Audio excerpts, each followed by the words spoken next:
bereaved mistress showing up to the funeral against the family's wishes. The heels sinking into the soil, his favourite. The dress, the one she saw on his credit card bill. Hair pinned back, exposing shoulders, lipstick shade, tantrum. I rejected the fishnets, what more do they want? Kneel at the graveside to show off the perfect curve, exaggerate weeping the way we'd practiced, fake guilt like fistfuls of mud. If we are to sin, we must sin quietly. I think of him removing strands of hair from the passenger seat, sending letters to me from a different postbox each time. As they lower him, she cries, but we both know I am the favourite. Her holding the Bible, me with dirty knees.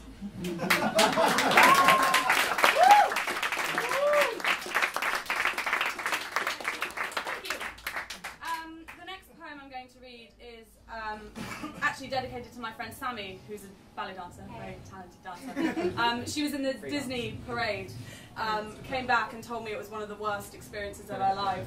If you see backstage at Disneyland, it's terrible, and I thought, that's a poem. So this is the next poem that's going to ruin everyone's childhood dreams. I apologise. It's called Staff Only. Mickey Mouse is decapitated. His head left smiling next to a bin. Cinderella's smoking 40 a day because she thinks it makes her thin.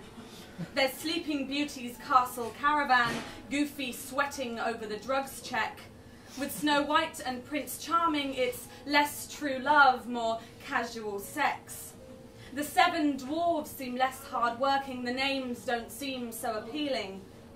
Alcoholic, depressive, divorced and balding, addict, bankrupt and convicted of stealing. Alice is threatening to quit her job. The Mad Hatter's accused of sexual assault. White Rabbit's cautioned for being constantly late, and the Cheshire Cat's fur has started to molt.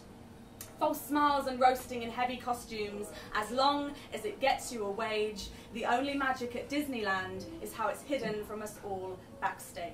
Thank you.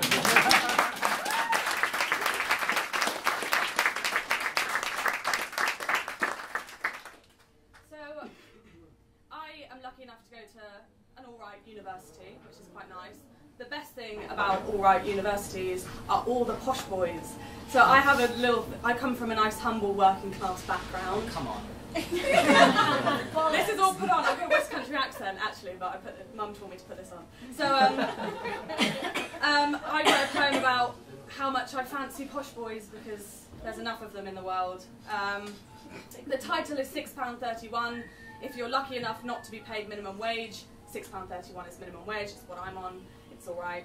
So this is £6.31. I want you to show me an appropriate occasion to wear stilettos, where the room assumes you are sleeping with me simply because you allowed me in it.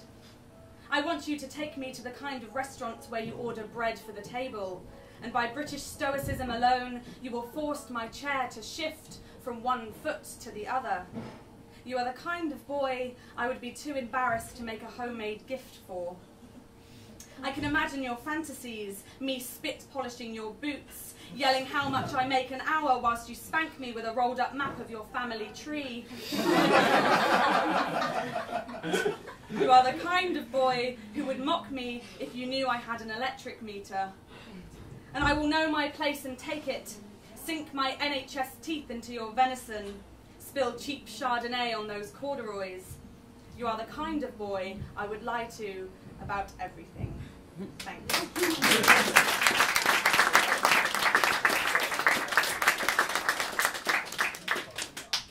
So I used to live in Elephant and Castle, which is a nice place, love Elephant and Castle. And there was a fish and chip shop there, which I recommend you all go to, called 5 Star Fish Bar. Poetry, love it. And every time I walked past, the man in there would give me a big wave, and I'd give him a big wave, and in this whole kind of mess that is London, especially today on those bloody buses, it kind of makes you feel nice when people do nice things. So this poem, entitled 5 Star Fish Bar, after the place, is about that lovely man who I missed. 5 Star Fish Bar. I've never bought chips there, But the man behind the counter waves at me in our unspoken routine each time I walk past.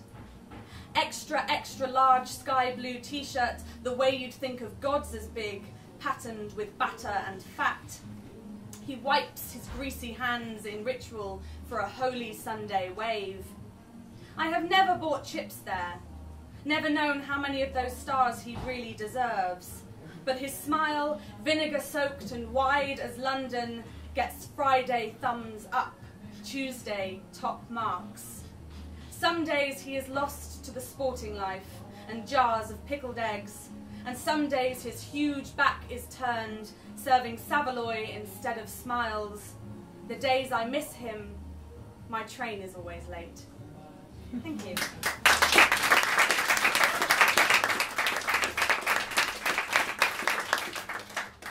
Apologies for all that. There's a lot of clapping, but it's because I've got a lot of, I'm all like short and sharp with poetry. I think it's better to be like that. So I write a lot of poems about boys, because I like boys. A lot of men in my life who are all wonderful. Really? A lot of boys. But this next poem is possibly my only poem that's about a woman, and it doesn't end well. It says a lot about my psyche, and it's based upon the idea of being an understudy in a theatre and hating the leading lady, because if something happens to her then you get your big chance. So it's quite a violent poem, I apologise for that, and it's got one of my personal best titles. It's called Energy Wasted on Standby. I think that's okay. So this is called Energy Wasted on Standby. For years I've bled and kicked and flipped and thrashed. I've done jazz hands until I got whiplash. I've regurgitated deep-seated emotional issues to aid my artistic development, and on demand I've smiled. My psychiatrist said I got into theatre because I wasn't hugged enough as a child. All my life I've overstudied to be an understudy. Less like a shadow, more like dandruff or toenail clippings. Scabs on shins and kneecaps, or sweat on the pillow, saliva on fingertips, on banknotes, or piss on public toilet taps. Last week, I hit a relapse. Wednesday afternoon. I see her waiting at the crossing in town. Green man says walk, car radio says mow her down. My foot over the accelerator makes the skin between my toes itch. I ignore my psychiatrist's instructions to let it pass and listen to my left eye twitch. I ask myself if I can be trusted not to waste time reversing back over her when I really need the head start. And what if she doesn't break that slender neck, the one that got her the fucking part? I think I can be more creative than this. More careful not to leave a mark or bruise. I'll choke her with her rave reviews, convince the whole world and myself that it was an act of grandiose egotism when her body's found with the Great London Theatre Guide protruding out her mouth.